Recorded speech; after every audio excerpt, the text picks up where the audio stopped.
사회과학대 학생회장 김민성입니다.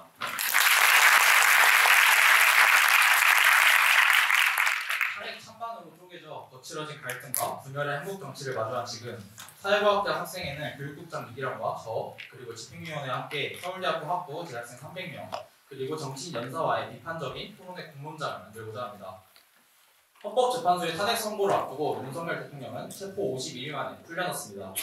검찰은 상급 법원의 판단을 구하지 않고 바로 다음날 석방하였습니다. 그리고 12.3 개헌부터 오늘까지 대한민국의 혼란은 지속되고 있습니다. 정치권과 광장은 더욱 가파르게 대립하고 있고 탄핵 심판 이후 우리의 민주주의는 벼랑 위에 서 있습니다.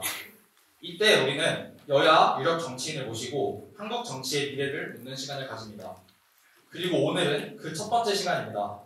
개혁신당 이준석 의원에게 한국 정치의 미래를 묻고 이 공론장에서 비판적으로 토론함으로써 우리가 그려야 하는 한국의 미래란 무엇인지 스스로 되새겨보는 시간을 갖습니다. 그럼 이제 개혁신당 이준석 의원을 모시고 서울대학교 사회과학 토크 콘서트를 시작하도록 하겠습니다. 큰 박수 부탁드립니다.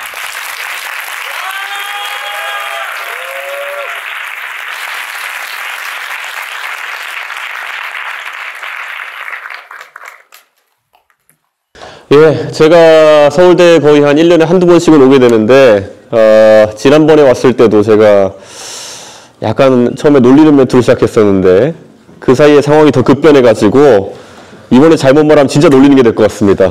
예. 대한민국 대통령과 8명의 헌법재판관에 배출한 여러분에게 인사드리겠습니다. 이준석입니다.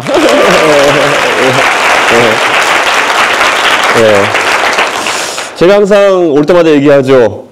분명히 한 4년 전으로 들어가면은 서울대 학생 여러분께서 1년에 한 번씩 가장 부끄러운 동문, 가장 자랑스러운 동문을 뽑아서 이렇게 기사거리에 안겨주고 했었는데 요즘 그거 안 하시죠? 왜 안 하세요? 제 생각에는 굉장히 관심을 끌 것 같은데 지금 사실 대한민국 정치가 이렇게 혼란스러웠던 적은 처음 본 것 같습니다. 이게 뭐 자영업자는 어렵다 라는 말이 거의 한 20년째 나오는 것처럼 대한민국 정치는 이상하다 라는 말이 갈수록 심화되어서 이제 가고 있는 것 같습니다. 급기야 계엄이라니요. 예. 계엄이라는 걸 저도 경험 못 해봤거든요. 79년에 80년에 마지막 계엄이었으니까 제가 85년생이니까 저도 경험하지 못하고 헌법 어디 한 구절 속에 있었던 가상의 개념 같은 거였는데 그거를 여러분의 선배께서 화끈하게 하십니다. 예. 근데 저는 이런 생각이 들어요. 어쩌면은 드디어 대한민국 정치의 한 챕터가 끝나가는구나 라는 생각을 합니다. 근데 그 한 챕터라는 거는 어쩌면 저한테는 제가 2011년에 들어왔는데 정치권에 2011년 말에 들어왔는데 제가 그렇게도 끝내고 싶었던 한 챕터가 이제 제가 만드는데 일조했던 대통령이 해가지고 끝나게 되는구나 라는 생각을 하게 됩니다. 대한민국 정치가 이제는 정치가 사실 사회의 많은 문제들을 해결하는 그런 해결자적 역할을 해야 되는데 전혀 그렇게 하지 못하고 오히려 문제를 양산하는 모습 보이면서 저는 정치가 이제 바뀌어야 될 타이밍이 왔다라는 생각을 합니다. 그래서 오늘 그 고리가 무엇인지를 한번 여러분들과 탐구해 보려고 합니다. 예, 오늘 제가 강의 이름을 거부할 수 없는 미래라고 정해봤고요. 이건 제 책 제목이기도 한데요. 자, 제가 국회의원이 됐습니다. 예, 지금까지 3번 선거 떨어지고 밖에서 국회의원 회의장에 못 들어가고 정치를 바라보면서 이야기하다가 국회의원이 되어서 이제 제 손에 권한이 생겨가지고 이 권한을 가지고 어떻게 해야 될까 많은 고민을 하면서 5월 31일 국회의원이 됐습니다. 작년에. 그런데 냉정하게 말씀드리면요. 제가 원래 있던 직역과 너무 다릅니다. 저는 원래 프로그래머거든요. 프로그래머라고 하면은요. 극한의 논리충입니다. 예, 머릿속에 가진 게 논리밖에 없어요. 왜냐? 프로그램이라는 건 그렇게 동작하도록 짜지 않으면은 에러가 나게 돼 있거든요. 예, 동작을 하지 않아요. 애초에 형식 논리상으로 조금만 오류가 있어도 켜지지가 않습니다. 예, 그렇기 때문에 굉장히 이런 게 민감한데요. 대한민국 정치판에서 지금 비상식이 지금 행해하고 있습니다. 그래서 저는 이거에 대해서 굉장히 개탄스럽게 생각하고요. 저 섬이 이제 여의도입니다. 예, 여의도라는 섬 진짜 안 변한다는 생각이 듭니다. 예, 제가 이 정치판에 들어온 지 이제 14년이 되고 15년째가 되어 가는데 이 기간 동안에 뭔가를 바꿔보려고 많은 노력을 했던 것 같은데 정말 쳇바퀴를 돌게 되고 급기야는 무지막지한 계엄까지 이제 터지게 되는 그런 상황이 발생되었죠. 그래서 이 문제가 뭘까 우선 여러분과 함께 살펴봤으면 좋겠습니다. 변하지 않는 이유는 간단합니다. 대한민국 정치에서는 변하지 않아도 되는 사람들이 과반도 아니고 그냥 95% 이상입니다. 변하지 않아도 된다. 자, 냉정하게 우리나라에서 쌀농사가 앞으로 경쟁력이 있을 거라 생각하는 사람은 많지 않습니다. 그런데 우리가 때가 되면은 쌀농사 하는 분들한테 보조금을 지급하고 계속 쌀농사를 하시도록 지원하지 그거 하지 마세요 방향으로 정책을 유도하지 않는 이유는 왜 그럴까요? 그분들이 이제 연로하셔가지고 쌀농사를 포기하고 갑자기 샤인머스켓을 지으세요. 땅도 바꿔야 되잖아요. 쌀 짓는 땅과 샤인머스켓 짓는 땅은 다를 거 아닙니까? 그리고 지금까지 쌀농사하는 스킬을 배웠는데 그 스킬을 바꾸라고 할 수 없잖아요. 내가 남아있는 생이 이제 5년일지 10년일지 모르는데 내가 왜 그걸 작물을 바꿔가지고 시도해야 되냐 라고 하는 분들이 대부분이기 때문이겠죠. 그래서 결국 대한민국은 그런 식으로 20년 가까이 지금 쌀농사의 보조금을 얹어주는 방식으로 계속 가고 있죠. 왜냐? 변하지 않아도 되니까. 만약에 내가 농사지어서 살아야 되는 삶이 30년, 40년 남아있다고 생각하는 청년 농부였다면은 내가 지금 한 5년 정도는 쌀을 더 농사 지을 수 있을지 모르겠지만은 30년 동안 내가 쌀농사를 지을 수 있을까? 사실 지금 쌀농사 지어가지고 웬만한 규모의 땅을 가지고 1년에 쌀 팔아가지고 5천만 원, 6천만 원 벌기 힘들 겁니다. 그게 인생을 다 살고 연금처럼 이제 받아서 생활하시는 노년층에게는 적절한 금액일지 모르겠지만은 지금도 집을 사고 아이를 키우고 해야 될 젊은 청년 농부에게는 그다지 만족스럽지 못한 금액일 겁니다. 그러면 도전을 하겠죠. 유튜브 찾아봐가지고 우리 동네 뭐 길러야지 잘 되지? 요즘 뭐가 그 매출이 높을까? 이런 걸 찾아가지고 능동적으로 탐구하겠죠. 왜냐 그들에게는 생애주기가 많이 남아있기 때문에. 여의도 정치권의 가장 큰 첫 번째 문제는 이미 정치적 생애주기가 다 되어가는 분들이 대다수라는 겁니다. 제가 그분들 비하하자는 것이 아니고요.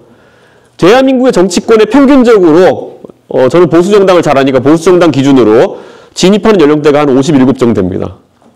56, 57쯤 돼가지고 이제 정년에 다다라가지고 인생의 트로피로서 국회의원을 하러 내 고향으로 갑니다. 어디로? 경상도로. 예. 왜냐면 내 고향이 호남이면 갈 필요가 없어요. 예. 그래서 어쨌든 아주 단일화된 균질성 있는 집단으로 보수정당은 바뀌어 나갔죠. 예. 그래가지고 내 그 트로피를 득하기 위해 가지고 고향으로 돌아가는 사람들이 대부분이요. 그럼 가가지고 어떻습니까? 내가 원래 관료로서 차관쯤 하다 온 사람이고, 예. 그런 사람이면은 국회의원 해가지고 내가 뭐 3선을 쌓아가지고 상임위원장이 되고 이런 영광을 노리지도 않습니다.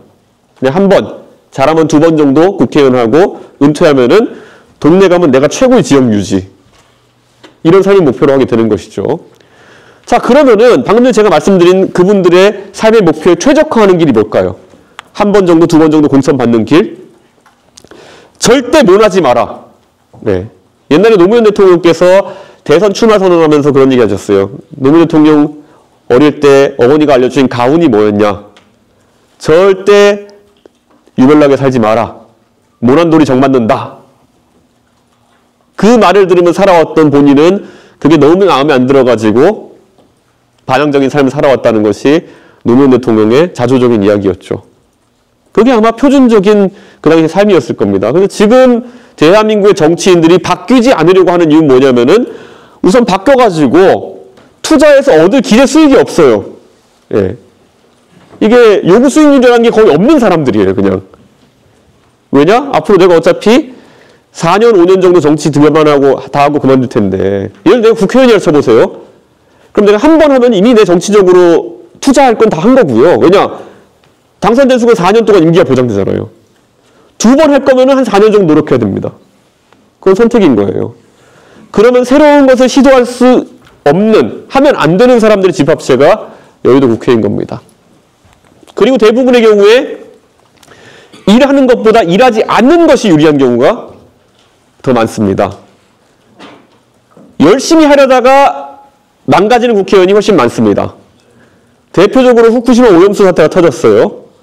거기서 가가지고 뭐 백분토론 가가지고 합리적으로 비판하고 지적하고 이렇게 할 사람은 해도 돼요. 그런데 그런 사람은 몇 명 되지 않죠. 가서 몸으로 때우려다가 망하죠. 가서 그래서 노량진에 가서 수돗물을 마신다든지 몸으로 때우려다가 망하는 케이스가 훨씬 많습니다. 그렇기 때문에 합리적인 선택은 노무현 대통령이 어머니가 가르쳐준 것처럼 논란들이 정맞는다. 아무것도 하지 말아라가 오히려 표준이 되는 것이죠. 그러니까 저는 이 문화 속에서 우리가 어떤 변화나 어떤 새로움을 기대할 수 있을까? 저는 가능성이 전무하다. 이런 생각을 하는 거죠. 거기다가 예를 들어 보수정당 같은 경우에는 이미 국회의원을 배출한 통로가 영남 아니면 강남 아니면 비례니까 여기서는 노력하는 게 이상한 거죠. 한번 당선되고 나면은. 선거에 있어서 보수정당에서 뛰는데요. 영남에서 뛰는 것과 수도권에서 뛰는 것을 그냥 비교해버리자면 이런 거예요. 수도권에서 뛰면은 제가 상계동에서 3번 뛰었던 것처럼 경기 시작했는데 전광판에 점수가 떠 있어요. 10대 0으로 제가 지고 있습니다. 내가 11골을 넣지 않으면 몇 골 먹는지는 알 바 아니고 11골을 넣는 전략을 가지 않으면 이걸 이길 방법이 없는 거예요. 그러니까 무조건 공격적으로 갈 수밖에 없는 겁니다. 사람들이 이준석한테 물어보죠. 너는 왜 가만히 있지 못하고 자꾸 이슈를 만드느냐.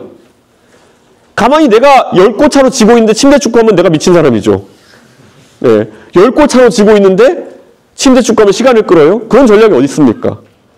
반대로 영남에 있는 사람들은 시작하자마자 전광판에 10대 0이 떠 있는 거예요.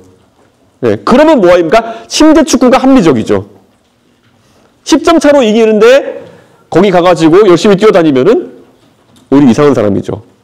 그래서 예전에 영남 지역에 선거 뛰던 분들한테 지금은 뭐 그냥 그런 농담은 없는데 과거에 선거 뛸 때 그런 농담이 있었습니다. 영남에 선거 뛸 때 유세차를 만들지 않는 게 답이다. 왜냐? 유세차를 만들어 놓으면 올라가서 무슨 말을 하게 되고 그럼 그게 어쩌다가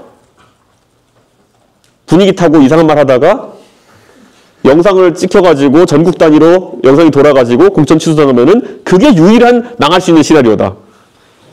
실제로 제가 2012년에 비상대책위원회라는 거 했는데 그때 한 3분 정도 그렇게 잘랐던 것 같아요. 네, 가만히 있는 게 힘들어가지고 잘린 분들이 있어요. 근데 그러다 보니까 정치가 그 방향으로 진화할 수밖에 없게 된 것이죠. 자, 그런데 실제 삶에서는 그게 아니죠.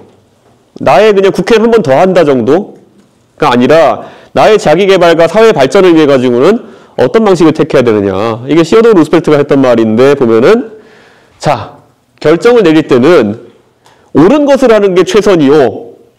그 다음이 잘못된 선택을 하는 것이요. 최악의 선택이 아무 선택도 안 하는 것이다. 최악의 방법이 아무 선택도 안 하는 것이다. 그런데 대한민국 정치는 그냥 합리적인 선택으로 마지막을 고르고 있는 것이죠. 예. 근데 이 상황에서 우리가 정치가 사회 갈등의 최종 해결자라고요. 이거는 웃기는 얘기죠. 예. 아무 선택도 안 하는데. 예.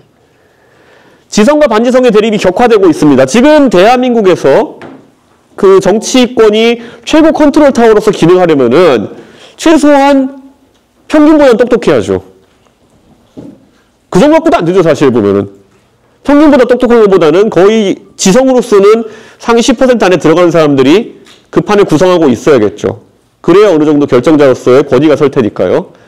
그럼 최근에 보여지는 반지성의 모습이라는 거는 우선 계엄을 터뜨린 여러분의 선배부터 시작해가지고 진짜 반지성의 극치입니다.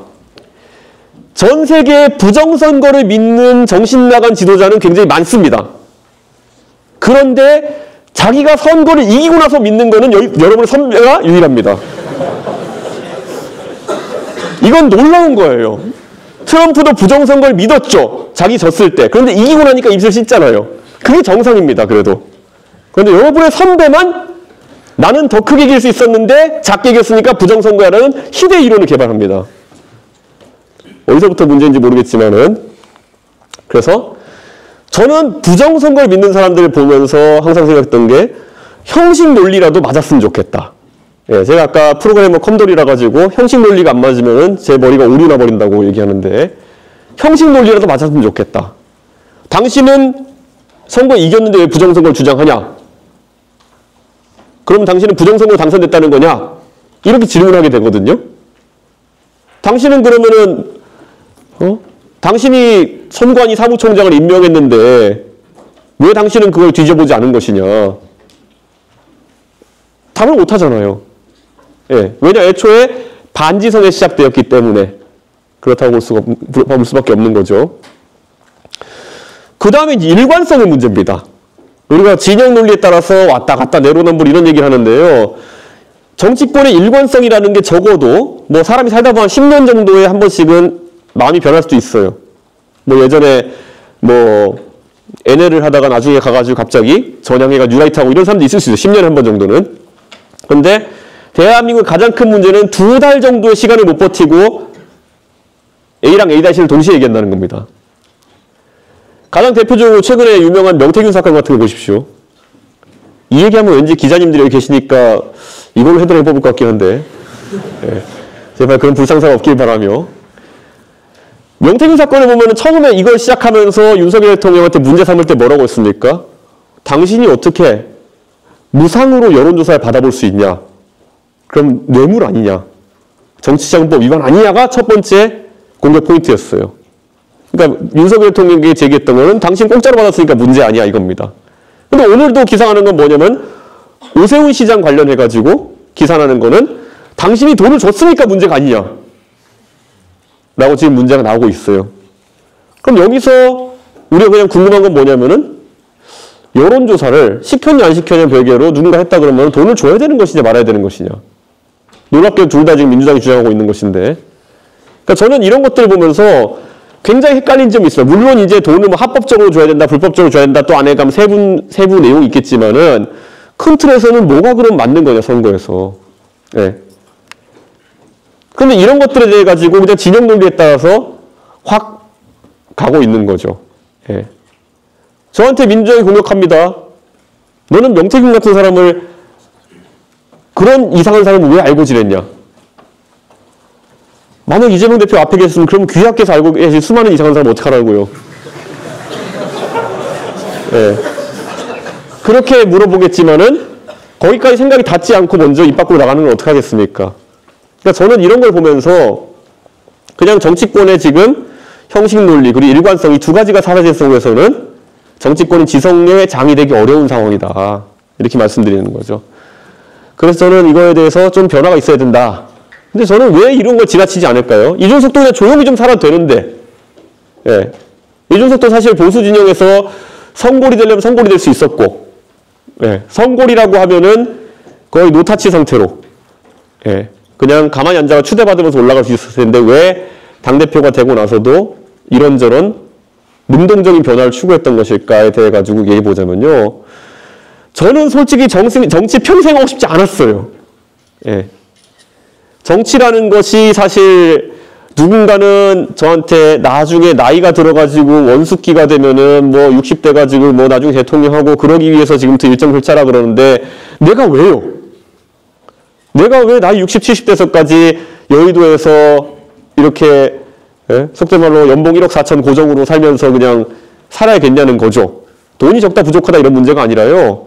그냥 여기는 선수 쌓는 것 또는 내가 뭐 대표까지 해봤는데 위에 올라갈 건 대통령 정도 있을 텐데 이런 거에 도전하는 삶 이게 그렇게 저한테 매력적인 삶이 아닐 수도 있어요. 어느 시점 지나면은. 근데 그걸 왜 저한테 65세까지의 타임라인을 짜라고 하는 거죠? 그러니까 그런 가스라이팅이 너무 싫었어요. 저는. 아니 우리가 프로야구 선수를 했을 때 우리가 대한민국 국민들이 가장 분개하는 지점들이 어디냐? 예를 들어 국가대표를 선발하는데 실력이 아닌 다른 잣대로 국가대표 선수를 뽑았다. 그럼 난리 나죠. 예.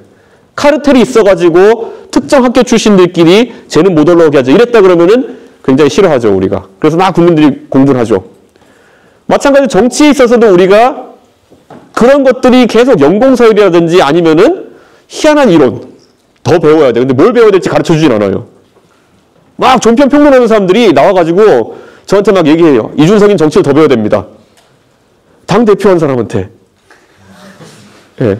그러니까 뭘 배워야 될지가 명확하지 않은 상황에서 가스라이팅만 지속되는 거죠. 그럼 그다음부터 이제 흔히 말하는 뭐 인생 사는 법을 더 배워야 돼 뭐 이런 거. 제가 그분들보다 딱히 못 살고 있다고 생각하지도 않는데 그런 것들이 강요되는 거죠. 딱 뭐 하나 때문에, 나이 하나 때문에. 저는 이게 정치가 그래도 대한민국 국민들의 이목이 집중되는 그런 공간인데 대한민국에서 그래도 36살에 당대표 되는 건 전무후무할 것 같은데 그리고 지금 뭐 3자 구도에 동탄선거 당선된 것도 제 나름대로는 열심히 한 건데 그런데 이 실적이 하나도 인정되지 못하고 너는 더 배워야 돼. 대신 과목은 없어. 시험 범위도 없어. 더 배워야 돼. 제가 면벽 수행해야 된다는 건지 말 그대로 누구 종교를 창시할 것처럼 득도하기까지 기다려야 된다는 건지 근데 이런 것들이 저에게 가해지는 가스라이팅이지만은 한편으로는 우리 세대 또는 우리 아랫세대 전반을 억누르고 있는 그런 돌덩이일 것이다 라는 생각을 하는 거죠. 냉정하게요. 저 하버드대학교 다닐 때 그때 저랑 같이 뒤에 이제 학교에서 용돈 벌려고 컴퓨터 고치는 알바했던 친구들이 있었어요. 네. 그 친구들이 저랑 1, 2, 3학년 내내까지 컴퓨터 고치는 알바를 같이 했는데 2학년쯤 돼가지고 그 친구들이 창업한 게 페이스북이었어요. 예. 그러니까 저는 대한민국에 군 복무를 하기 위해서 돌아오느라 거기 인턴도 못하고 그냥 참여를 못해가지고 정치 얘기에 들어왔지만은 사실 저희 하버드 컴퓨터학과에 있던 애들 많이 갔거든요. 그런데 그 친구들이 20대 때 보여준 비즈니스력이라든지 아니면 기획력이라든지 이런 것들은 실리콘밸리를 압도했던 거예요. 그러니까 IT나 이런 영역에서는 그게 당연한 건데 정치권에만 오면은 과목도 불분명한 그런 공부해야 된다는 이야기. 네. 그런 것들이 횡행하고 있는 것이죠. 그래서 저는 이런 것들을 싹 걷어내는 게 중요하다. 대한민국에서. 그렇게 생각하고요. 저는 정치에서 제가 제 능력치만큼 대한민국을 바꾸었다고 생각하면은 저는 그 다음 단계 제 삶을 살고 싶어요. 네. 저 원래 요즘 들어서 제가 약간 마음이 약간 풀어질 때 생각한 게 뭐냐면 진짜 여행 유튜버 같은 거 해보고 싶다. 이런 생각 많이 했어요. 예. 그게 그냥 다른 이유가 하나도 없고 그냥 더 넓은 세상을 보고 싶다는 생각을 많이 했죠. 저 어쩌다 보니까 한국 들어와가지고 제가 학원 졸업하고는 한국 들어와가지고 아까 말했던 병역을 어떻게든 빨리 마치기 위해 가지고 병특 3년 동안 하고 병특 마칠 때까지 해외여행도 잘 못 가고 그 다음에 어쩌다 박근혜라는 사람한테 꼬심을 당해가지고 정치하니까 예. 그 흔한 그 여유 시간 하나 가져보지 못하고 지금 나이 40이 됐습니다. 그러다 보니까 저에게는 계속 그것에 대한 아쉬움이 있는 거예요. 여행 유튜브 하면서 지금까지 매번 제가 아이고 다음 단계 올라오기 위해서는 지금은 조금 가족한테 소홀할 수 있어라고 제가 스스로 핑계를 대면서 소홀했던 가족들한테도 잘하고 싶고 그래서 여행 유튜브 하면서 아버지 어머니 모시고 여행하는 유튜버가 되고 싶기도 하고 이런 생각도 많이 했었어요. 근데 그건 제 개인적인 생각이고 다만 한 가지는 뭐냐면은 제가 거기 제 첫 꿈인 정치에 있어서 어느 정도 도달하는 데 있어서 저의 가장 큰 위기의식은 여기서 자칫 잘못하면 20년 기다려야 될지도 모른다는 거예요. 저 가스라이팅대로 살려고 하면은. 왜냐? 제 앞에 여러분 잘 모를 수 있지만 남원정이라는 분들 계셨어요. 남경필, 원희룡, 정병국이라는 분들 계셨어요. 이 세 분이 40대 때 정치로 굉장히 뜨신 분들이에요. 그리고 정말 훌륭한 분들이에요. 개혁적이고 정말 하나같이 매력적이고 이런 분들인데 이분들이 40대 때 이미 남원정이라는 브랜드로 치고 올라갔는데 그 뒤로부터 그분들이 지금 60대가 된 20년 동안 그분들은 가스라이팅을 계속 당했습니다. 너는 기다려. 니네는 어리잖아. 니네는 언젠가 때가 올 텐데 왜 그래? 내 말 안 들으면 죽여버릴 거야. 그렇게 하다 보니 그분들이 60대가 됐어요. 그때 그분들은 약속했던 분들은 어떻게 됐을까요? 다 이미 돌아가셨죠. 그러니까 정치라는 게 저는 그렇게 허업이라는 생각이 들기도 하면서도 그런 가스라이팅에 속아가지고는 스스로 망하는 길이다 이런 생각을 하게 된 거죠. 저는 그래서 이런 생각을 하기로 했어요. 우리가 주식 투자를 할 때 보면은 일확천금을 노리고 이렇게 뭐 아주 몇 배율, 고배율 뭐 ETF 이런 거 들어가는 분도 있겠지만은 대부분은 잘근잘근 주식 투자를 하죠. 근데 사실 워렌 버핏이라는 사람이 자기 투자 초기 시작했을 때는 25% 가까운 연간 수익률을 냈던 사람이거든요. 뭐 경제가 팽창할 때는 그런 게 가능하겠죠. 그런데요, 우리 보통 보면 주식이 한번 투자했을 때 오를까 내릴까를 맞추는 것을 이제 위닝 레이시오라고 하거든요. 승률이라고 보통 얘기하죠. 그 승률이 51%인 사람이 어떨까요? 만약에 내가 51%의 확률로 이기는 주식을 맞출 수 있다.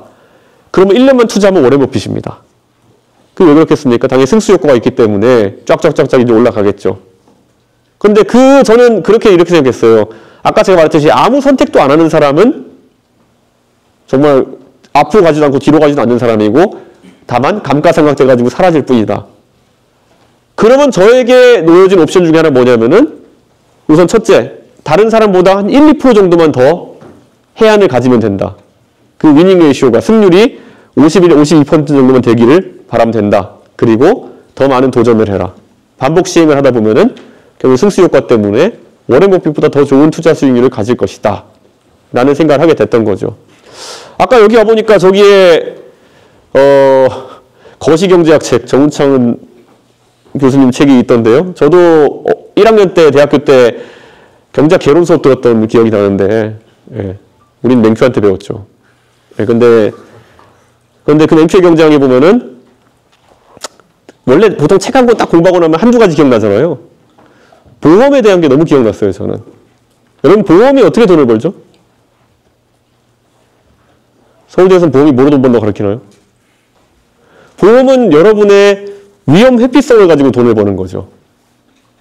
세상의 사람들이 보험을 사는 이유는 실제로 벼락을 맞을 확률보다 벼락을 맞을 가능성을 높게 평가하기 때문에 거기에 대해서 보험을 드는 거겠죠. 자동차 사고가 날 확률보다 실제 확률보다 더 위협을 크게 인식하니까 그 위험을 회피하기 위해서 여러분이 비용을 지불하고 보험을 사는 거죠. 그러니까 위험 회피적 리스크 어버스한 사람들이 사는 것이 바로 인슈어런스라는 게 그 보험의 기본 사업 모델이죠. 그러면은 저는 대중은 원래 뭐 경제 강의가 돼버리는데 저게 리스크 어버스한 위험 회피적인 사람의 유틸리티 함수입니다. 예. 아, 경제학 교수 같네. 예. 그런데 아주 초급 경제학인데 자 어쨌든 그 리스크 어버스한 사람들, 그 위험 회피적인 사람들이 대부분인 겁니다. 그렇기 때문에 대한민국에서 이런 여러 가지 선택을 앞으로 여러분이 살아가면서 하게 되는데 저는 그래서 27살 때 결심했어요. 나에게 삶의 기로에서 선택의 순간이 오는 순간 나는 무조건 리스크 테이킹하는, 리스크 러빙하는 선택을 하겠다라는 거죠. 왜냐? 보험으로 위험을 회피하려는 게 있다면 반대로 리스크를 선택함으로써 가지는 프리미엄이 있거든요. 그게 이제 리스크 프리미엄이라는 건데 이 리스크 프리미엄이라는 거는 자연스럽게 내 인생에서 51%의 승률을 만들어주는 것이죠. 내가 살면서 해야 될 선택이 100가지, 1000가지라고 생각한다면은 그때마다 리스크 테이킹하는 거, 완전 말도 안 되는 리스크 말고요. 조금만 더 리스크 테이킹하는 거 한다고 했을 때는 결국은 반복 시행했을 때 내가 워렌 버핏이 될 수 있다라는 판단을 했던 거죠. 인생의 워렌 버핏, 돈 말고 그런 생각을 했던 거죠. 그래서 이걸 계속 하면서 살아왔는데 그래서 제가 처음에 정치에 들어오자마자 박근혜 대통령이 저한테 그때 이제 공관위에서 비례대표 하실 거냐 했을 때 안 한다. 비례대표 하면 그거 한 번 하고 그냥 끝나는 거 아니냐. 의외로 멍청한 선택이라고 나중에 자책했던 데도 있지만은 2016년 17년 탄핵을 겪으니까 이런 좋은 선택이었을 수가. 예. 그때 만약에 제가 박근혜 비대위원장의 제안을 받아가지고 비례대표 국회의원을 했으면은 저는 분명히 윤모 검사라는 분한테 잡혀 들어가가지고 나중에 불어 이 자식아 막 이러면서 해가지고 있는 거 없는 거 다 토설하고 젊은 나이에 정치 생명이 끝났겠죠. 예. 윤모 검사에게 수사받았던 모분이 쓴 자서전에 보면은 윤모 검사가 하도 본인을 닥달해가지고 의자에 앉은 자리에서 오줌을 쌌다 이런 얘기도 있어요. 그러니까 어쨌든 윤모 검사와 한모 검사가 저를 수사했겠죠 그러면은. 예. 그래서 그런 선택을 하지 않았던 것만으로도 저는 이미 대부분의 친박보다는 리스크 테이킹한 선택에서 살아남은 거죠. 박근혜 키즈가 어떻게 그 탄핵을 살아남았겠습니까? 리스크 테이킹이었기 때문에. 그런 거죠. 그 다음에 결국 탄핵이 터졌어요. 그런데 박근혜 키즈가 그리고 성골, 아버지의 TK 출신 이런 사람이 그래도 자유한국당을 안 가고 바른정당을 가기로 했다. 라는 것도 리스크 테이킹한 선택이었죠. 왜 그랬을까요? 그거 완전히 망하는 길이라 생각했던 사람들이 많았거든요. 근데 그 길을 갔기 때문에 적어도 저에게는 그 다음에 자유한국당이 겪어야 됐던 무수히 많은 사람 망가지는 그 과정을 겪지 않아도 될 그런 기회가 생긴 것이죠. 큰 덩어리에 있으면 안전할 거라 생각하는 그런 생각이 리스크 어벌스한 사람의 기초적인 생각인데 리스크 테이킹한 저는 그러지 않았죠. 아, 저 자유한국당에는 불벼락이 떨어질 것이다. 네, 높은 확률로. 그러니까 도망가야지. 네, 꼭 그런 생각만 있어서는 아니지만 하여튼간 저는 좀 더 리스크 테이킹하는 것을 하겠다고 했고 결국엔 성공적이었죠. 그게. 네. 저는 근데 앞으로 대한민국이 놓여있는 뭐 그 외에도 지금도 보면 윤석열 대통령의 관계 속에서 마찬가지입니다. 아무리 당대표를 윤석열 대통령이 믿게 생각해가지고 막 성상납으로 공격하고 별거로 공격했다 손 치더라도 저한테는 두 가지 옵션이 있었죠. 각하 잘못했습니다. 예, 한 번만 이렇게 하는 게 있었고 야 이 미친놈아 이렇게 할 수 있었는데 저는 계속 윤석열 대통령 욕하면서 살았죠. 예, 거의 원색적으로 욕하면서 살았죠. 예, 저는 욕해도 괜찮잖아요. 예, 받은 건 없고 준 것만 있는데 저한테 해코지했으니까. 그러니까 그게 나중에 그 리스크 테이킹 했던 것이 이제는 동탄에서 나가가지고 제가 선거 구호가 뭐였냐면요. 누가 당선돼야지만이 윤석열 대통령이 제일 기분이 더럽겠습니까? 였어요. 제가 리스크 테이킹 하지 않았다면 내세울 수 없는 구호잖아요. 제가 리스크 테이킹 하지 않았다 그러면 저는 상계동에서 윤석열한테 얻어맞은 상태로 네 번째 낙선에 도전하는 사람이 됐겠죠. 그러니까 저는 이게 항상 여러분이 봤을 때 그 리스크라는 거는 그 앞에서 잘 보셔야 돼요. 그 흔히들 똑똑한 사람일수록 위험 회피적으로 많이 갑니다. 예. 그래가지고 보시면 여러분의 대선배 같은 경우에도 그 똑똑한 머리를 가지고 어쨌든 나는 사실을 붙어야 돼 가지고 9번 반복 시행을 하잖아요. 그게 가장 안정적이라고 생각하고 이제 반복 시행을 하잖아요. 보통 그렇게 되면 보통 서울대 법대 나와가지고 그 당시에 한 3번 정도 떨어지면은 그래 우리 서울대 법대 출신들이 많이 가 있는 고시 떨어진 사람들도 있고 많이 가 있는 조선일보를 가는 거야. 그럼 거기서 본인이 좋아하는 그런 활동들도 할 수 있고 한 선택이 있었는데 반복 시행을 하기로 하잖아요. 그렇게 해서. 그게 가장 안정적이니까. 돈 많은 집 아들 입장에서는. 그러니까 저는 이런 것들을 여러분한테도 한번 얘기해보고 싶었고요. 자,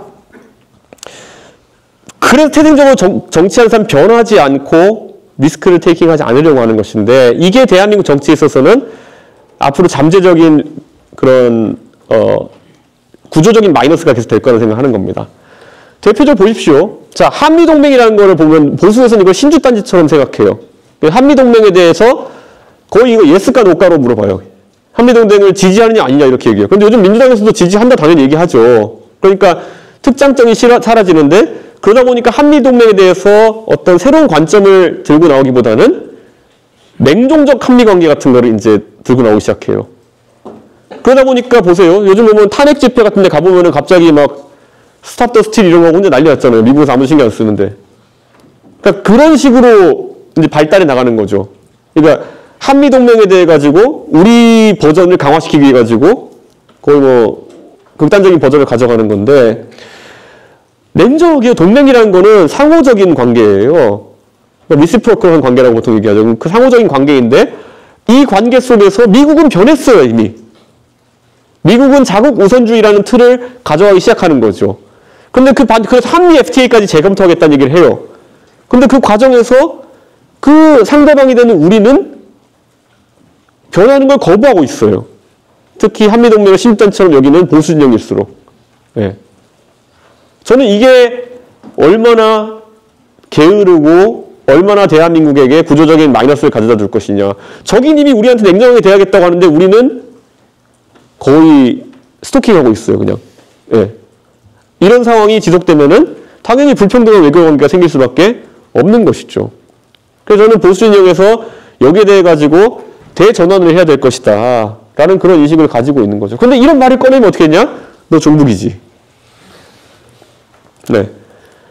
그러니까 너 중국 편이지, 이런 거. 예. 그러니까 요즘 들어서 보수 진영에서 가장 많이 쓰는 상호 비방의 용어가 뭐냐면 너 친중이지. 너 중국 사람이지. 예. 이런 거.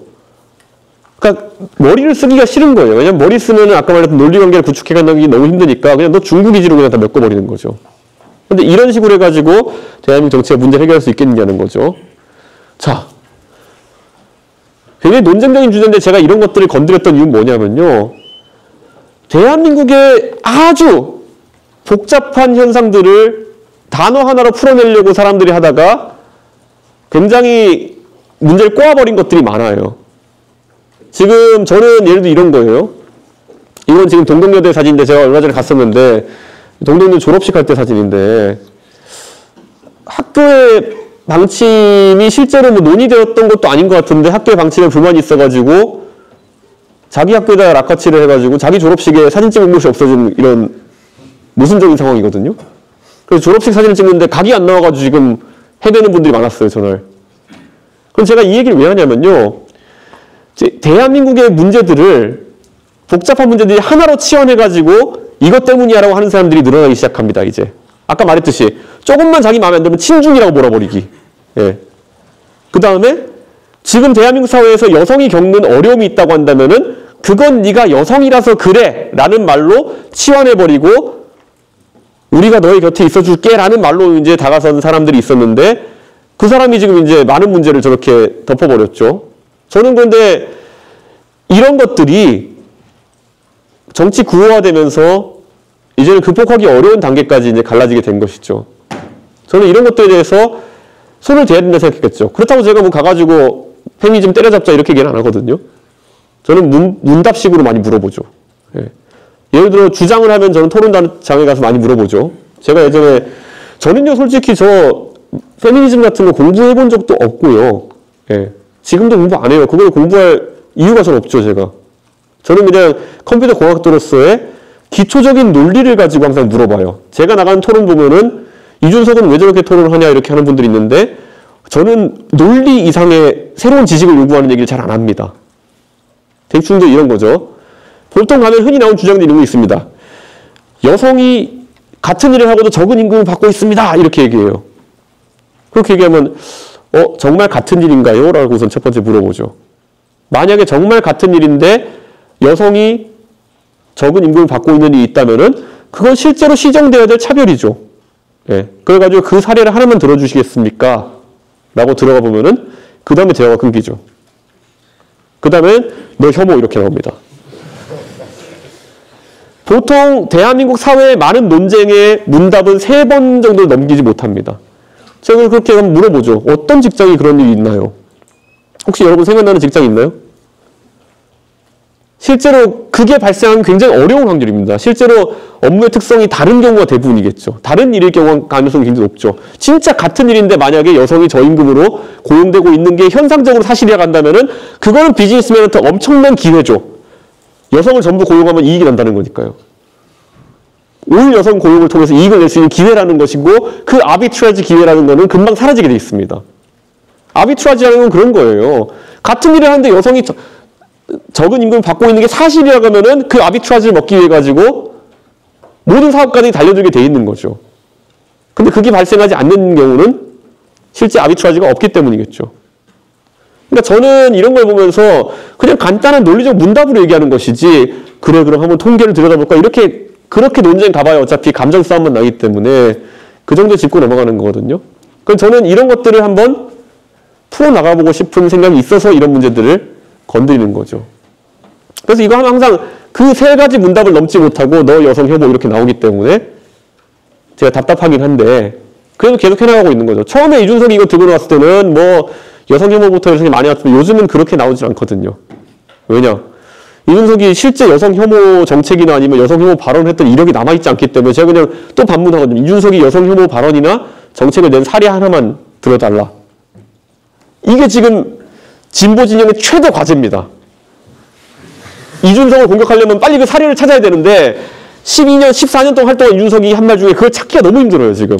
그러다 보니까 지금 그 혐오학을 연구하시는 홍성수 교수라는 분이 있는데 그분이 찾아낸 최대 논리가 뭐냐면은 이준석은 혐오의 정의를 너무 잘 알아서 혐오를 하지 않지만 그를 추종하는 젊은 남성들은 댓글로 혐오 댓글을 단다. 그러니까 이준석이 문제다예요.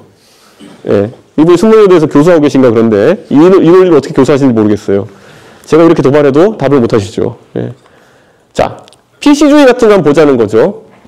지금 PC주의라고 하는 것이 사실 전 세계적으로 어느 정도 이제 다시 대두되고 있죠. 그런데 이것을 억누르려는 힘이 또 정작하고 있고, 저는 PC주의에 대해서는 굉장히 뉴트럴합니다. 뉴트럴하다는 게 뭐냐면 이게 옳고 그름은 제가 판단하지 않으려고 해요. 예. 제가 PC주의를 뭐 크게 비판할 생각도 없습니다. 하지만 이게 선민주의로 가는 거는 저는 굉장히 지적합니다. 예를 들어 이런 거 있잖아요. 장애인이라는 표현이 그냥 장애가 있는 사람을 이야기하는 뉴트럴한 용어라고 생각하는 사람이 있는 한편, 장애인이 비하적 용어라고 생각하는 사람들은 그 자유인데 5만 가지 PC주의적인 관점 만들어냅니다. 예전에 유행했던 게 그죠. 장애인이야 그러지 말고 장애우라고 합시다. 그래서 장애우라는 표현을 쓰기 시작해요. 그때는 장애인들이 어떻게 반응했죠? 내가 이 친구냐 임마 이렇게 나오죠. 그래서 장애우라는 표현은 사라졌죠. 장애인들이 원하지 않아가지고. 그리고 장애인이라는 표현의 반대 용어로 이제 비장애인이라는 용어를 쓰자는 운동이 있었죠. 그러니까 약간 그런 거잖아요. 보편과 특수의 관계로서 장애인인 것이지 장애인은 오히려 비하적 관점을 보는 사람들은 그 사람들이라는 거예요. 그 용어를 쓰려는 사람들이. 그러니까 비장애인은 잘 생각해보면은 A 다시 같은 거예요. 약간 보면은. A를 표현하기 위해서 A 다시 같은 표현을 만들어낸 거예요. 그러니까 저는 이런 것들이 얼마나 신선도름하는 사람들의 세계에서 진행되는 거지. 그런데 그거는 자기들만의 은어같이 쓰면 괜찮아요. 자기들끼리 학술적인 용어로 뭐 그런 A 다시 를 쓰고 다니는 거는 괜찮은데 A 다시를 쓰지 않는 사람은 미개인이다. 이렇게 가면 이제 골 때리는 거거든요. 너 어떻게 대학 다닌 애가 A 다시라고 안 할 수 있니? 이런 거거든요. 근데 그게 사회에 행행할 때 그거에 대한 반대급부로 이제 제발 A를 A라고 부르면 안 돼? 이런 움직임이 나오는 건데 이게 이제 말하는 반PC주의나 아니면은 그런 PC주의라는 저항감의 근원이라는 것이죠. 저는 그런데 이런 것들이 서서 이제 돌아오고 있을 때가 됐다라는 생각하는 거죠. 제가 혐오 표현이나 아니면 이런 것들을 거의 기계적으로 여기 입 밖에 나머지 항상 필터링 되는 이유가 뭐냐면요. PC주의의 극한의 학교가 하버드였어요. 예. 여러분 상상도 못할 겁니다. 심사숙녀 여러분 영어로 뭐죠? Ladies and Gentlemen. 근데 하버드에서는 옛날에 Ladies and Gentlemen이 하면 안 되고 Ladies and Gentlemen and our BGLT friends라고 해야 됐던 적이 있었어요. 그리고 어느 순간 그게 더 심해지니까 BGLT friends and others. 제가 있을 때 보스턴에서 그 동성결혼이 처음으로 합법화됐어요. 미국의 매사추세츠주에서. 그런데 뭐 저는 동성결혼이라는 것이 합법화되면 그 청교도주에서 대단한 일이 생길 거라 생각했어요. 근데 놀랍게도 아무 일 생기지 않더라고요.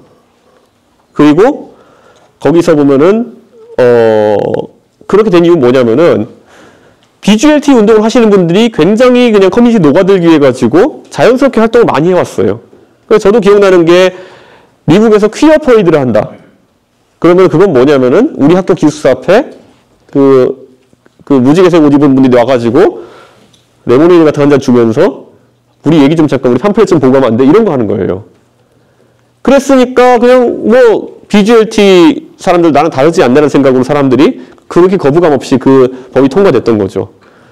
그런데 약간 한국만 오면 이게 그 볼륨이 커집니다.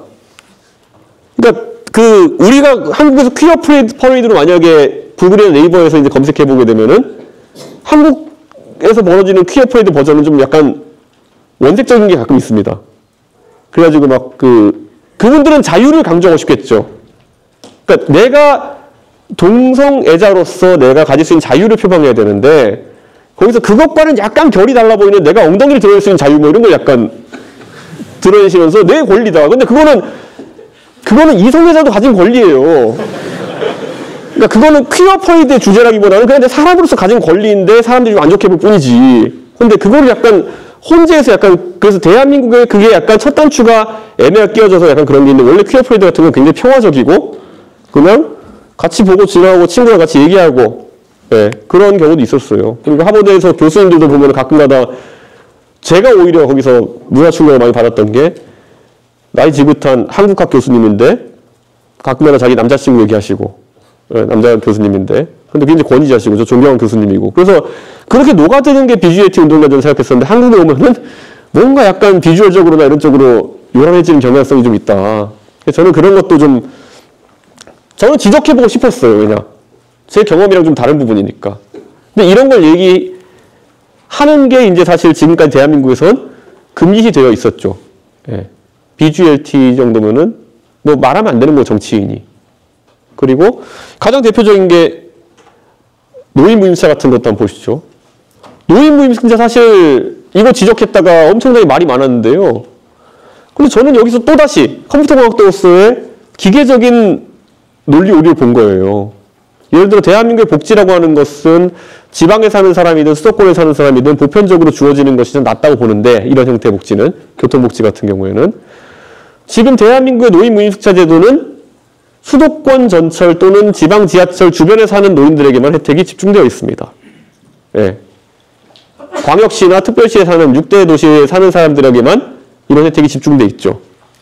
그런데 예를 들어 제가 순천에 살았는데 순천에 사는 사람들한테는 버스 무료 혜택이 주어지지 않으니까 그런 혜택을 못 받는 거죠. 오히려 중소도시에 계시는 분들이 이런 것들을 교통복지에 더 필요할 수 있는데 중소도시에 계신 분들은 혜택을 못 받는다? 그러니까 이걸 전국 단위로 바꾸고 바우처 사업으로 바꾸고 대신 금액은 좀 줄여야겠다 라는 이야기를 냈는데, 여기서 다른 당들에서 일제히 노인 혐오를 멈춰라, 노인 갈라치기를 멈춰라 이러는 거죠.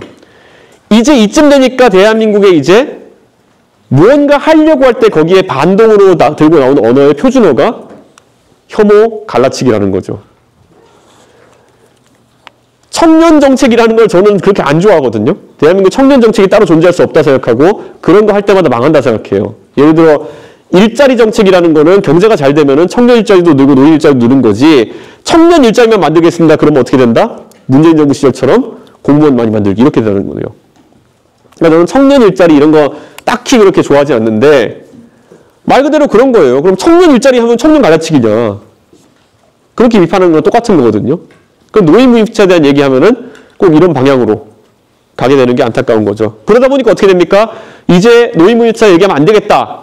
그러다 보니까 신규 지하철은 노인무임차를 없애고 시작합니다. 지금 GTX-A는 노인무임차가 없어요. GTX-A는 50% 할인만 들어가 있습니다. 노인들에게. 4,500원짜리 지하철인데. 그 말은 뭡니까? 서울 근교에서 오히려 서울보다 집값이 싼 곳에 사는 노인들이 이제 오히려 무임승차 혜택을 못 본다는 겁니다. 반값 할인 혜택만 본다는 거죠. 왜냐? 1호선부터 9호선 주변에 사는 사람들이 이걸 조정하는 것에 반대하기 때문에. 저는 그럼 어떤 게 정의냐 있어가지고 저는 오히려 이 혜택을 좀 부족해지더라도 균등하게 나누는 게 낫다라고 생각하는 게 제 생각인데, 이 생각이 노인 혐오 소리 들을 정도냐는 거죠. 이렇게 소비될 정도냐는 거죠. 그러니까 저는 이런 게 이제 앞으로 대한민국 과제다. 전장현 이거 시작할 때 얼마나 말이 많았습니까? 여기 계신 분들도 아마 전장현에 대해 가지고 얘기가 처음 나오기 전까지는 저분들이 이동권에 대해 가지고 이야기하고 있다고 생각하셨을 거예요. 그런데 제가 이제 그 박경석 대표랑 몇 번 토론하고 이러면 제가 얘기하잖아요. 아니, 박 대표님, 근데 서울 지하철의 지하철 엘리베이터 동선 확보율은 95%인데 거의. 진짜 구조적으로 구급할 수 없는 것 빼고는 다 만들어 놨거든요, 지금. 근데 95%인데 그러면은 이동권에 무슨 문제가 있는 거냐. 반농담적으로 시위하러 다 들어오시지 않느냐. 그런데 어디에 이동권에 문제가 지금 있는 건지 좀 설명해 달라. 그러니까 그 다음에 그러니까 똑같아요. 그러니까 그러면 나오는 단어가 너 혐오. 왜냐, 한 3번 정도 말이 오갔거든요. 그러면 그 다음 너 혐오. 이준석은 장애인 혐오 멈춰라. 근데 이게 저는 앞으로는 이거는 끝까지 논쟁의 끝을 봐야 되는 게, 원래 이분들이 이동권이 가장 비주얼적으로 보여주기 쉬운 거니까 우리 이동권을 위해 시위하는 거예요 하지만은 사실 뒤에는 탈시설이라는 아젠다를 가지고 이제 싸우고 있는 거거든요. 이 탈시설이라는 게 뭐냐면은 지금은 시설에서 여러 장애인분들이 같이 생활하시면서, 그러면 예를 들어 한 20분 생활하시면은 그 도와주신 분이 한 3, 4분 정도 있고, 이렇게 해서 시설에 생활하시는 게 지금까지 복지 모델이었다면은, 이 전장현에 계신 분들이 추구하는 건 뭐냐면은 탈시설, 시설에 나와가지고 혼자 집에 계시고, 그럼 댁에 계시면은 한두 분 정도의 활동 보조인들이 옆에 도와드려야 되잖아요. 그럼 약간, 그런데 저는 거기에 대해서 그분들이 제시할 수 있는 아이디어인데 약간 그것도 좀 가부수적인 제도 같은 거예요. 장애인 한 분이 활동하시기 위해 가지고 활동 보조인 2분 붙어야 되는 거는 약간 이거는 꼬리에 머리가 바뀐 것 같은 약간 구조같이 되는 거죠. 이게 복지제도인지 아니면 뭔지. 저는 그래서 이거는 아니다 라고 해서 거기에 대해서 토론해보자라고 하는데, 그래서 제가 그 박경석 대표라는 분이랑 2시간 정도 TV 토론한 거예요. 그 전까지는 정치인이 거기에 닿질 않았죠. 왜냐? 장애인이 왔다. 그러면 여의도의 기본적인 문법 뭐냐? 그럼 와서 만나주고 1년 동안 연락 끊은 다음에 다시 1년 뒤에 만나주고 연락 끊고 이게 표준이에요. 그게 표준이죠. 예. 왜냐? 나는 기껏해야 4년 5년 정치할 건데. 예. 그러니까 저는 오히려 만나가지고 박형수 대표님 한번 얘기해봅시다 해가지고 탈시설 얘기도 하고 이렇게 해가지고 다 했던 거거든요. 그러니까 정치를 한번 제대로 해보겠다는 생각을 많이 했던 거고 그 정치 제대로 했을 때 어떤 결과가 나오냐 이걸 보고 싶었던 거죠. 그런데 결과는 그건 말만 하면 혐오, 말만 하면 갈라치기 이런 얘기만 나오는 공간이 돼버린 게 정치라는 거죠. 혐오, 갈라치기. 예. 이 두 가지는 종북단문 비슷한 거예요. 예전에 대한민국의 중차대한 문제인 통일에 대해 가지고 다른 관점이 있으면은 통일에 대해서 이런 생각, 햇볕 정책이라는 생각이 있어요. 그럼 너 빨갱이지. 예. 그럼 바로 종북으로 몰면 되는 거. 근데 사실 햇볕 정책 해보니까 그렇게 나쁘진 않은 것 같거든요, 전요. 저는 굳이 햇볕 정책이냐 아니면 상호주의냐 하면 상호주의에 가까운 사람이지만은 뭐 햇볕 정책을 하기 전에 사람들이 경고했던 것만큼 뭐 나라가 통째로 넘어가는 건 아닌 것 같아요. 예를 들어 뭐 대북 송금 이런 건 문제가 되는 일이지만은 충분히 화해 무드라는 거는 전 세계 외교사를 봐도 언젠가는 해볼 수 있는 정책이라는 거죠. 그런데 지금까지는 거의 우리 광복 이후에 한 50년의 세월 동안 그거 하면 너 빨갱이. 결국 김대중 대통령이 98년도에 집권하시고 나서야 그게 이제 가능해진 거잖아요. 시도라도. 그러니까 저는 이런 거 보면서 앞으로 대한민국에서 이런 기회 자체를 차단하는 것이 얼마나 위험한 거냐. 정치가 안 그래도 비생산적인데 그거를 해볼 공간 자체를 차단하는 그런 문화가 있는 것이 안타깝다라는 말씀 드립니다. 저는 그리고 대한민국의 능력주의라는 걸 우리가 한번 다시 봐야 될 것 같은 게요. 샌델 교수가 저희 모교의 교수고 아주 명강의로 하는 사람이 유명하지만은 사실은 디스를 좀 하자면 필수 과목이라서 그래요. 예. 여러분이 거기 한번 정의란 무엇인가 막 이렇게 몇백 명이 막 극장에서 듣고 이런 거 있잖아요. 필수 과목이에요. 예. 그래가지고 집객이 자동으로 되는 과목입니다. 가면 그리고 맨날 그냥 열려있는 질문들 던지면서 그냥 수업하잖아요. 예. 그런데 샌델이라는 분이 이제 공정하다는 착각, 그러니까 능력주의라는 걸 이제 비판하면서 이제 갔는데요. 능력주의를 비판하면 그럼 대안이 있어야 되잖아요. 예. 그럼 능력이 아니라 무엇으로 사람을 평가할 것이냐. 했는데 이분이 거기서 또 말문이 막히죠. 그래서 뭐라고 하냐면은 우리는 능력을 평가하는 가치를 좀 다르게 가져가야 된다. 그래가지고 청소하시는 분의 가치를 조금 더 높게 평가한다든지 뭐 이런 것들 얘기해요. 뭐, 그냥 듣기에는 좋은 말인데 어떻게 하자는 거냐가 빠져 있는 거예요. 그러니까 저는 이런 것들을 보면서 근데 이런 책들이 한국에 많이 팔리죠. 예. 정의란 무엇인가. 저희 때는 그냥 그 수업도 대충 듣던 건데 한국만 오면은 이게 완전히 샌들이 완전 세계에 약간 그 철학가처럼 돼 있어가지고 놀랍긴 한데 이런 거예요. 저는 이제 능력주의를 벗어나가지고 과연 어떤 답이 있을까에 대한 고민을 하게 되는 거고요. 세계는 이미 여유가 없습니다. 오늘자 조선일보 신문에 나왔던 건데요. 지금 미국 사람들은 실적 외에는 다른 걸 바라보지 않습니다. 예전에 미국의 주요 기업들 같은 걸 보면은 CEO들에 대한 사실상의 약간 인종차별적인 분위기가 있긴 있었어요. 엔지니어들 출신들이 올라가기 어려웠던 것도 있고 그리고 유색인종이나 이런 분들이 CEO 하는 경우가 제일 드물었어요. 근데 지금은 미국의 빅테크라 하는 곳은 전부 다 지금 이제 중국계나 인도계가 장악해 가고 있습니다. 해외 주식 하시는 분들 다 아는 이름이죠. 네. 여러분이 아마 LG 에너지 솔루션 사장 이름 몰라도 저는 알 겁니다. 그런데 이분들이 이제 유명해졌는데 사실 이 정도 이제 경쟁을 위해서 뭐든지 끌어갈 준비가 되어 있는 그런 게 글로벌 환경인데 대한민국은 여기서 아직까지 답을 찾지 못하고 있다. 국제적 생존 경쟁에서 이기려면 어떻게 해야 되냐 우리 고민이 깊어지는 거고요. 저는 이러려면은요 가장 먼저 풀어나가야 될 게요. 돈 버는 것에 대한 우리 관점이 바뀌어야 되지 않을까라는 그런 생각을 해요. 대한민국에 최근에 보면은 사업하는 사람들이 아예 창업을 한국에서 하지 않고 실리콘밸리 가서 창업하는 경우가 늘어나고 있습니다. 왜 그러냐 하면은 돈을 벌었을 때 무슨 일이 발생하느냐를 너무 잘 알고 있기 때문이죠. 여러분 쿠팡이 성공했잖아요. 쿠팡의 성공 모델 중에 가장 으뜸이 뭡니까? 미국에 상장한다. 네. 쿠팡이 만약에 미국에 상장하지 않았으면은 엄청난 유통 관련 규제에 계속 끌려다녔을 가능성이 높다. 이렇게 말씀드리면 때 되면은 정치인들이 가서 사회 공헌 좀 하시죠. 뭐 이런 것부터 시작해가지고 예. 기업이 법인세를 20% 가까이 내는 것 보다 더 큰 사회공헌이 뭐가 있을까요? 예. 어디에 가서 사람의 밥차 한번 하면 되는 건가요? 삼성전자가 1년에 내는, 화성 지역에서 삼성전자가 1년에 내는 법인세면은 지방 법인세만 3천억인데, 그러면 그 화성 사업장에서 나오는 국세는 3조 원이라는 얘기인데, 10배 차이 나니까 지방세랑. 3조 원이면 사람의 밥차 매일 돌려도 됩니다, 전국에. 근데 우리는 그런 것들을 조먹듯이 빼먹는 것이 당연하다고 생각하고 있죠.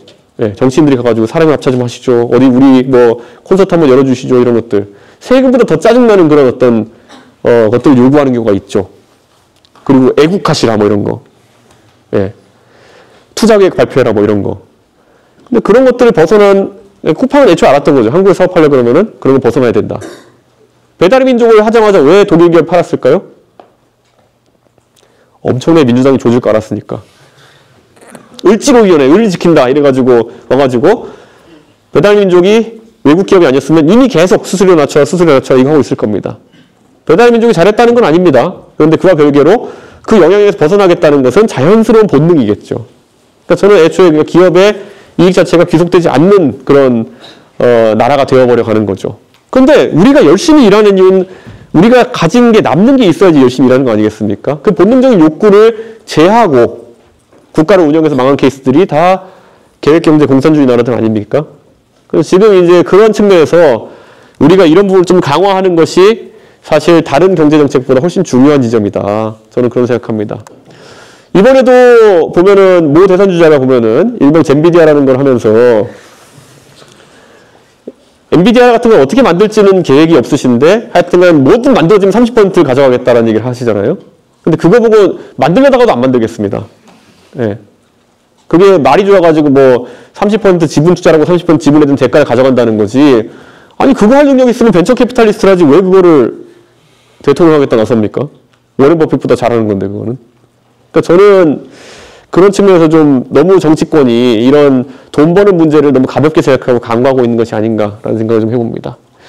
저는 대한민국이 이제 위기에 살 수 있는 건 사람에 대한 무한 투자라는 생각을 합니다. 예. AI나 소프트웨어 같은, AI나 아니면 로봇이라는 것이 소프트웨어 하드웨어에서 이제 생산성을 높여가기 시작하면서 저는 제가 항상 고민하는 게 지금 민주당이 최저임금 가지고 싸우고 있잖아요. 최저임금 제도 약점이 뭡니까, 여러분? 경제학 개론을 들으면 최저임금이 왜 위험하다고 생각하십니까? 그것은 최저임금보다 낮은 생산성을 가지는 사람은 고용될 가능성이 없기 때문이죠. 그러니까 최저임금보다 낮은 생산성을 가지는 사람이 나타난다 그러면은 그 사람은 취업시장에서 제외되는 게 최저임금의 역설이죠. 아직까지 뭐 그런 사람이 많지는 않을 거예요, 대한민국에서. 예. 그런데 AI와 로봇이 활성화되게 되는 순간부터 저는 결국에는 AI와 로봇의 생산성보다 아래에 있는 사람은 일자리를 가질 가능성이 없어지는 상황이 발생하게 되는 것이죠. 저는 이거를 막는 방법은 뭐겠습니까? 무조건 개인의 생산성을 높이기 위한 방향으로 가는 수밖에 없어요. 개인의 생산성을 높인다는 건 뭡니까? 무조건 교육을 더 강화해야 되는 상황에 가는 거죠. 이렇게 한다고 해가지고 언제까지 개인들이 로봇과 AI에 맞서가지고 생산성을 유지할 수 있을지는 모르겠어요. 하지만 적어도 그 시점을 늦추기 위해 가지고 계속 노력해야 되는 것이 앞으로 정부와 그리고 교육기관의 숙명이라는 것이죠. 우리가 엄청난 효율 향상을 계속 뛰어난 교육을 통해서 만들어내면은 어쩌면 그 임계점이 도달하지 않을 수도 있어요. 그래서 대부분의 고용을 유지할 수 있을지도 모르겠어요. 한국 사람들이 다른 나라 사람보다 월등한 교육을 받고 그래서 국제적인 시장에서 다 살아남을 수 있으면 좋겠어요. 마찬가지로 석유가 고갈된다고 하지만 30년째 고갈 안 되고 있잖아요. 약간 그런 느낌처럼 우리가 어떤 선택을 하느냐에 따라 가지고 영원히 우리의 생산성은 고갈되지 않고 AI나 로봇보다 우세한 지점에 있을 수 있다는 거죠. 저는 그 기회를 바라보고 대한민국이 생존 경쟁을 해야 되는 것이지 지금 우리가 편하게 앉아가지고 젠비디아 같이 30% 떼먹을 걱정하고 있는 거 저는 이건 진짜 황당한 상황이라 보는 겁니다. 진짜 이거를 어떻게 표현할지 모르겠는데요. 대한민국이 빨리 이 바퀴를 다시 굴리지 않으면은 저는 가만히 있다 감가상각돼서 망할 거라고 생각합니다. 뉴턴의 제1법칙, 물리학에 나오는 게 왜 오늘 여기 나왔을까 하겠지만요. 관성이라는 건 그만큼 여러분이 침대에서 일어나기 싫어하는 관성만큼이나 아주 본질적인, 본능적인 겁니다. 그러니까 대한민국에서 지금 아까 정치인들 표준적으로 움직이지 않는 것이 디폴트인 사람들이 움직이게 하려면은 굉장한 외력이 필요한 것이고 그 외력이라는 건 선거라든지 그들이 압박을 받는 몇 가지 지점에서 나타나는 겁니다. 그들이 이번에 니네가 앞으로 굴러가지 않으면은 니네를 완전히 제거해버리겠다는 수준의 압박이 들어가지 않으면은 대한민국의 정치인들은 바퀴를 굴리지 않을 것입니다. 왜냐? 가만히 있는 게 유리하다라는 관성, 그 노무현 대통령의 어머니가 말했다는 그 관성 자체가 대한민국의 몇십 년 동안의 성공 방정식이었으니까요. 그러니까 저는 이걸 바꾸기 위한 노력을 해야 된다라고 얘기하는 겁니다. 민주당도 이제 낡아 빠진 생각들 바꿨으면 좋겠고요. 여러분 2016년인가요? 그때 미국에 버니 샌더스라는 사람이 이제 정치하러 나섰습니다. 대통령 선거 나왔죠. 그때 1대 99라는 분위기가 횡행했던 때였습니다. 월가를 점령하라. 1이 99를 착취하고 있기 때문에 1을 털어가지고 99가 잘 되는 방향이 있다고 했던 게 1대 99의 얘기였죠. 그런데 요즘은 1대 99라는 것이 미국 민주당에서도 사실상 얘기 잘 안 하는 이론입니다. 그런데 한국 민주당은 아직까지 이걸 붙들고 있죠. 그래서 뭡니까? 세금 많이 걷어가지고 25만 원씩 나눠주겠다 이런 거. 아니면은 금투세 같은 거. 처음에 진성준 의원님이 들고 나왔을 때 금투세, 진성준 의원님이 계속 이해를 못했어요. 아니 주식으로 5천만 원 이상 버는 사람은 돈을 얻겠다는데 왜 맨날 돈 날려먹는 개미 투자에 난리냐. 이해가 안 가는 거죠. 왜냐? 5천만 원 이상 버는 사람이면은 엄청 잘 버는 사람인데 주식으로만. 왜 맨날 100만 원씩 까먹고 있는 사람들이 반대하느냐. 그 사람 돈 뜯어가지고 여기 주겠다는 건데. 이제 그 정도 간단하지 않다는 걸 아는 거죠. 경제적인 그런 시장이라는 것이. 그 5천만 원 버는 큰 손들이 떠나게 되면은 내가 들고 있는 삼성전자 고작 5주가 떨어질 수 있다는 생각을 하기 시작한 거죠.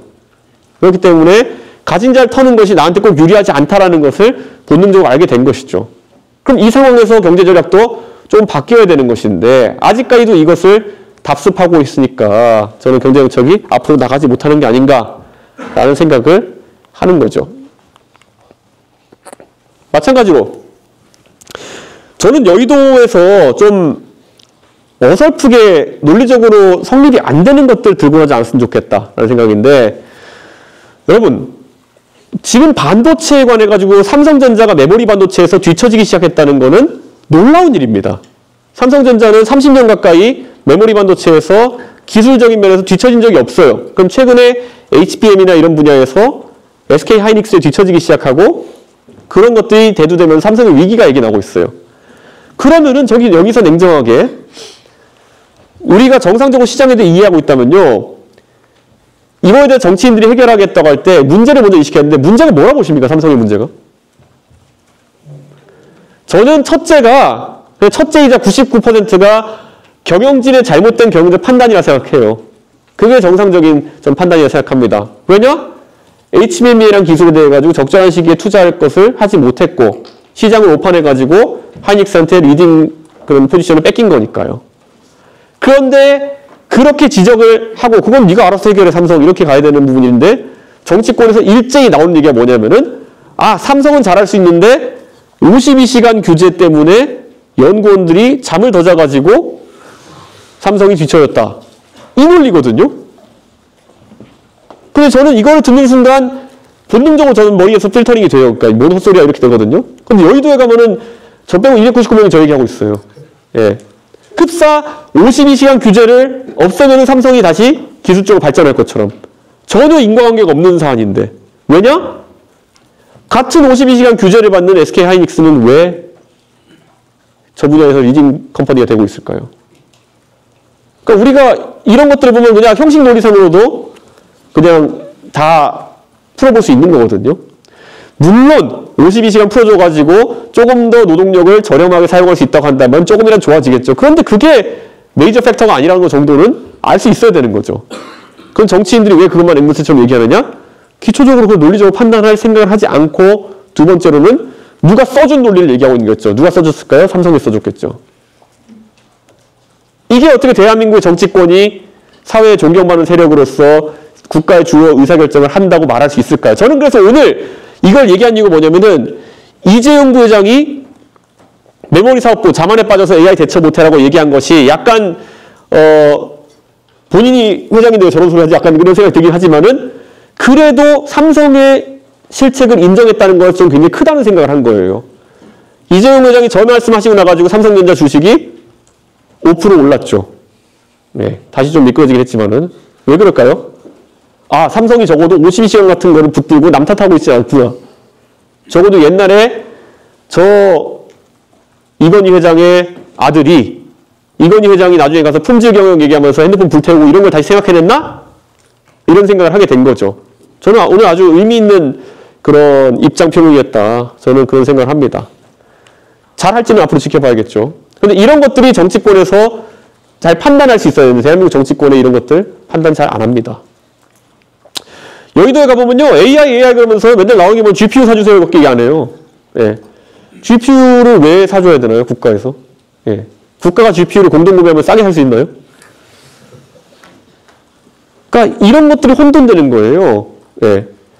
그러니까 AI 산업을 진행한다라고 하는 거는 분명히 AI의 모델을 만들고 소프트웨어 만들어가지고 그것이 예를 들어 중국의 딥시크나 이런 모델보다 훨씬 더 뛰어나고 추론에 있어가지고 뛰어나고 이런 거를 개발할 훌륭한 엔지니어들이 나와야 되는 것이 우리 숙명인데 GPU를 사달라는 거는 이런 거죠. 그러니까 게임 개발을 잘하는 것과 프로게이머를 기르는 건 다르거든요. 그럼 GPU를 사달라고 하는 것은 약간 그것과 걔가 다른 거예요. 만약에 모델이 아주 훌륭한 게 있다. 모델이 진짜 딥시크를 능가하고 오픈 AI를 능가할 만한 모델이 나왔다. 그러면은 그때 2배 가격 때려받고 GPU 사도 돼요. 근데 그 모델이 나올 기미가 보이지 않는 상황 속에서 GPU 사면 됩니다라고 하는 거는 약간 주객이 전도된 거죠. 네. 우리 가끔 이제 막 음악 하시는 부분을 보면은 실력이 크기 전에 먼저 장비빨부터 세우고 하는 분들 있잖아요. 뭐 그런 거. 네. 게임 실력은 떨어지는데 막 비싼 컴퓨터 사고 이런 분들. 그러니까 그런 거가 왜 정치권에서는 당연하다는 듯이 받아들여지고 저기에 수천억 세금 쓰자는 말이 자연스럽게 들리는지 그런 거죠. 그 수천억 GPU 살 돈으로 예를 들어서 AI 연구하는 어디가 대학원생들한테 1년에 10억씩 줄 테니까 골방에서 이것만 연구해라 그러면 훨씬 더 좋은 결과가 나올 수 있겠죠. 제가 그런 사람에서 압니다. 네. 컴돌이든 그래야 약간.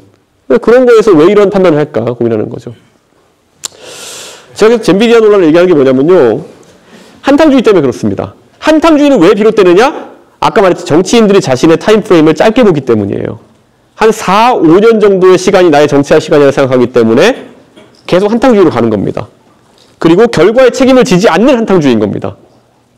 석유 시추하는데 10년 걸린다고 하는데 윤석열 대통령이 왜 하자고 했을까요? 하면서 좋은 소리 듣고 나중에 안 나와도 그때는 이미 없을 거거든요. 윤석열 대통령은. 젠비디아에 왜 저렇게 집착을 할까요? 우선 본인이 수십조를 투자하겠다고 한 다음에 나중에 그거를 수십조 넣을 때는 자기가 이제 정치인이겠지만은 나중에 그 투자의 성과가 나올 때쯤은 아니거든요. 그럼 그 수십조를 누구한테 배분할까요? 저분이 또 돈 배분하는 거 끝내주잖아요, 또. 원래 사업은 저런 분이랑 같이 해야 됩니다. 자기 주변에 있는 사람들이 돈을 벌게 해주는. 하지만 감옥도 보내주는. 뭐 약간 이런 관계이긴 한데 저런 분이랑 함께 하면 괜찮습니다. 그런데 어쨌든 그러니까 이분 지금 제가 봤을 때는 왜 저렇게 이야기하는지 잘 모르겠지만은 저는 두 분 다 조급증과 더불어 가지고 약간 테크나 이런 거에 대한 몰리해 이런 것들도 있지 않았나라는 생각을 합니다. 여러분 대통령 선거도 그렇고 모든 선거는 텀을 가지고 이루어집니다. 근데 이 텀이라는 게요. 저도 정치에 들어보기 전에 몰랐어요. 저는 선거가 왜 이렇게 매년 있어 이렇게 생각했거든요. 그래서 제가 대통령을 뽑는 거는 한두 번 잘못 뽑으면은 내 20대가 내 30대가 40대가 날아가더라고요. 예. 5년짜리 대통령 두 번 잘못 뽑으면은 여러분의 20대가 날아가는 겁니다. 예. 그런데 저는 그래서 이제는 대한민국에서 정치 때문에 좀 우리의 잠재적 성장 요소들이 놓치지 않았으면 좋겠다라는 생각을 하고요. 그래서 이번 선거에서는 다가오는 조기 대선은 있을 걸 확신하고요. 조금 여러분들이 다른 판단의 기준을 제시했으면 좋겠다. 지난 선거는 좀 최악이었습니다. 대장동이 네 거나 내 거나 갖고 싸우는 거는. 예. 저는 사실 지난 대선 선거 투표용지가 사실 킬러 문항이라고 생각하거든요. 예. 분명히 답이 없는데 뭔가 이렇게 답지에 답을 찍어야 되는 건데 이번에 조기 대선의 선거 문항도 킬러 문항이 안 되길 바라면서 여러분에게 대한민국이 정체되어 있는 부분 설명드렸고 정체되지 않기 위해 가지고 꼭 이번에는 그 바퀴를 굴리는 역할을 해달라 이렇게 말씀드렸습니다. 네. 피터 드러커가 한 말을 소개하자면요. 미래를 예측하는 것 중에 가장 좋은 방법은 미래를 만드는 것이다. 네. 여러분이 그 미래를 만드는 방법은 여러분이 대한민국을 이끄는 엘리트로서 예, 앞으로 이런 분위기를 형성해 주는 것이다 라는 생각하고 비이성적인, 반지성적인 사람들 만나면 싸워주십시오. 예, 싸워주십시오. 예, 모란돌이 정말다 아닙니다. 그러다 다 같이 망합니다.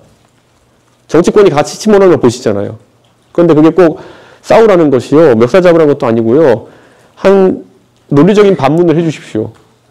저는 그게 되게 중요하다고 봅니다. 그건 여러분들에게 국립서울대학교 학생으로서 어느 정도의 책임감과 자존심을 저는 부탁드리는 겁니다. 예, 그게 가능해졌을 때 저는 대한민국이 완전 다른 문화를 만들어갈 수 있다. 그런 생각합니다. 감사하고 질문 받겠습니다.